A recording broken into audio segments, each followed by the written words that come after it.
Saudi आए तो सलाखों के पीछे भेज देंगे भैया।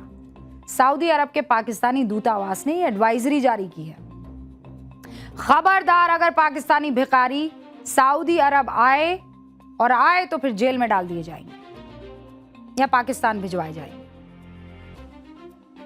इस खबर के आने के बाद बहुत से पाकिस्तानियों को परेशानी हो गई, मुंह उतर गए। कई लोग तो ये तंज भी कर रहे हैं, कहीं पाकिस्तानियों की ये शिकायत तो नहीं कि भाई हुकूमत को भी तो यही हुनर आता है, फिर हम पर पाबंदी क्यों? समझे ना? पीएम शहबाज शरीफ हवाई जहाज में बैठकर क्या करने गए थे? भीख तो मांगने गए थे ना, इमदाद यानी मदद।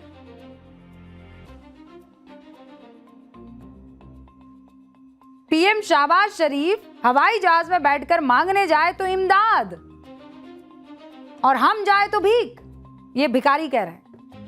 शहबाज मांगे तो शरीफ, अवाम मांगे तो भीख। ये कैसी हिपोक्रेसी है भैया? पाकिस्तान के इस हुनर को लेकर एक शेर अर्ज है। कशकौल हाथ में लेकर निकले थे कमाई की तलाश में। कशकौल यानी कटोरा हाथ में लेकर निकले थे कमाई की तलाश में। दुनिया ने पूछा हुनर क्या है, तो बोले मांगने का हुनर है। पूरी दुनिया में पाकिस्तान की यही दो पहचान है, पहली आतंकी देश की, दूसरा भिखारी मुल्क की। पाकिस्तान या तो आतंकियों की सप्लाई अच्छे से करता है या भिखारियों की। और पिछले कुछ सालों में पाकिस्तानी लोग उम्रा और हज के नाम पर सऊदी अरब जाते हैं और गायब हो जाते हैं, फिर वापस प्रकट होते हैं कटोरे के साथ भीख मांगने। ऐसे लोगों को रोकने के लिए पाकिस्तान सरकार को कहना पड़ा कि भाई सऊदी अरब सिर्फ हज, उम्रा या काम के लिए आओ, ना कि भीख का ये बिजनेस मॉडल चलाने के लिए, वरना जेल में डलवाया जाएगा। इस अपील के बाद सोशल मीडिया पर लोग कह रहे हैं कि जिस मुल्क की अर्थव्यवस्था विदेशी मदद और कर्ज के सहारे चल रही हो, वो अपने नागरिकों को भीख ना मांगने की चेतावनी दे रहा है। जिस मुल्क की सरकार दुनिया के सामने कर्ज और मदद के लिए हाथ फैलाती हो, वहां के लोग से आत्मनिर्भर बनने की उम्मीद आखिर कैसे कोई रख सकता है हुक्म? हैरानी तो इस बात की है कि इस चेतावनी के बाद भी बहुत से पाकिस्तानी अपनी मांगने की फितरत से पीछे नहीं हटने को तैयार है। जेल भी चले गए तो क्या हुआ, कम से कम 2 वक्त का खाना मिल जाएगा वहां, क्योंकि पाकिस्तान में तो वैसे ही आटे के लिए मारामारी है।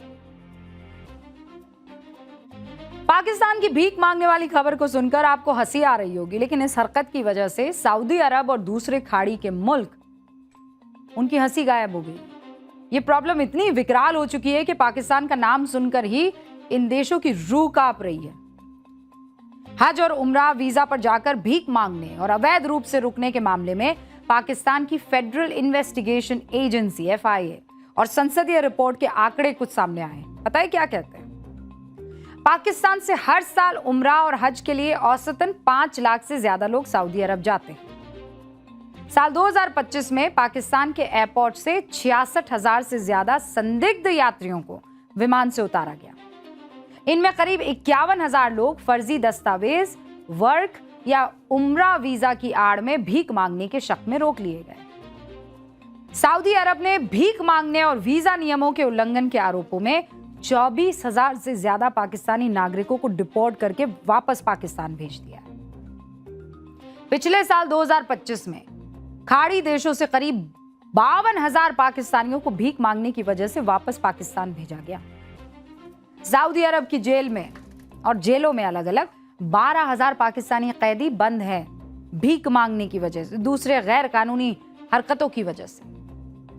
आप इन पाकिस्तानियों का कॉन्फिडेंस देखिए, इनका विजन एकदम क्लियर है। ना पकड़े गए तो भीख मांग कर खाएंगे और पकड़े गए तो जेल के अंदर खाएंगे। यही वजह है कि सऊदी अरब में मौजूद पाकिस्तानी दूतावास को यह एडवाइजरी जारी करनी पड़ गई है। क्या? सुनिए, हमारे कैमरा पर्सन भी बता रहे हैं और PCR में बैठे हमारे एक और मित्र बता रहे हैं। क्या? आना फ्री, जाना फ्री, पकड़े गए तो खाना फ्री। अब आपको यह भी जानना चाहिए कि पाकिस्तान के लोग आखिर इतनी दूर, इतना रिस्क लेकर भीख मांगने क्यों जाते? कौन जाता है भैया इतनी दूर भीख मांगने? पाकिस्तान के ओवरसीज मंत्रालय की एक रिपोर्ट रिपोर्ट क्या कहती है? सऊदी अरब और दूसरे खाड़ी देशों में भीख मांगने के पीछे पूरा माफिया काम कर रहा है। 50-50 की पार्टनरशिप मॉडल पर काम कर रहा है।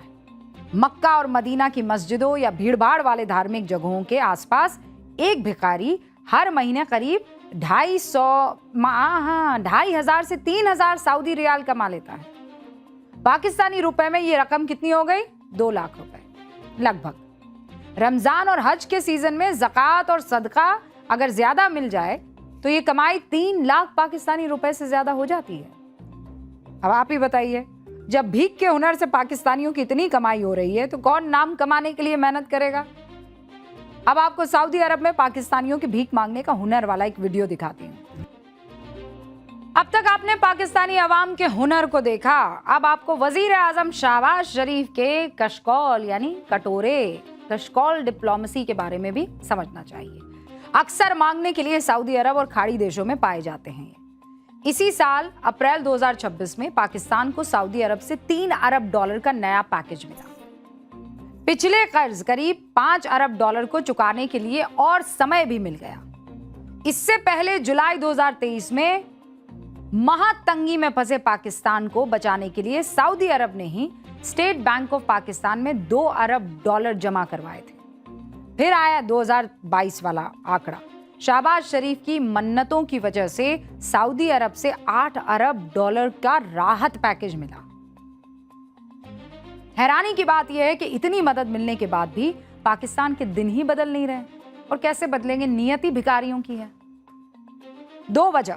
पहली वजह जमकर भ्रष्टाचार, जिसमें पाकिस्तान की सरकार से लेकर सेना सब शामिल है।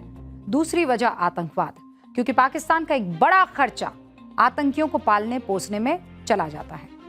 इस सब के बाद भी शहबाज शरीफ की शराफत है जो खुद भी पाकिस्तान को भिखारी मुल्क मान लेते हैं।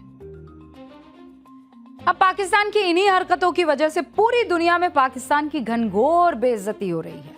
कल पाकिस्तान की संसद में पूर्व स्पीकर और पीटीआई नेता असद कैसर ने पाकिस्तानियों की बेइज्जती का एक मामला उठाया। असद के मुताबिक ईरान युद्ध के वक्त वो दुबई एयरपोर्ट पर फंस गए थे। फ्लाइट कैंसिल होने की वजह से पैसेंजर्स को होटल में भेजा गया, लेकिन वहां पाकिस्तानियों के जितने भी पैसेंजर्स थे पाकिस्तानी, उनको कमरा देने से इनकार कर दिया। दुबई के होटल्स ने सिर्फ अमेरिका और भारत के लोगों को कमरे में रहने का ऑफर दिया। इस बात से आहत होकर असद कैसर ने इस मुद्दे को पाकिस्तान की संसद में उठाया। सुन लीजिए। अच्छा नहीं लगा ये सुनकर। पाकिस्तान की बेइज्जती का मुद्दा संसद में उठाने से भैया क्या होगा बताइए? इसके लिए शाहबाज सरकार और मुनीर सेना को अपना अपना काम पूरी ईमानदारी से करना होगा, लेकिन वो तो बेईमानी से भरे हुए हैं। उम्मीद करना पूरी तरह से नामुमकिन है, क्योंकि नेचर और सिग्नेचर बदलना बहुत मुश्किल है।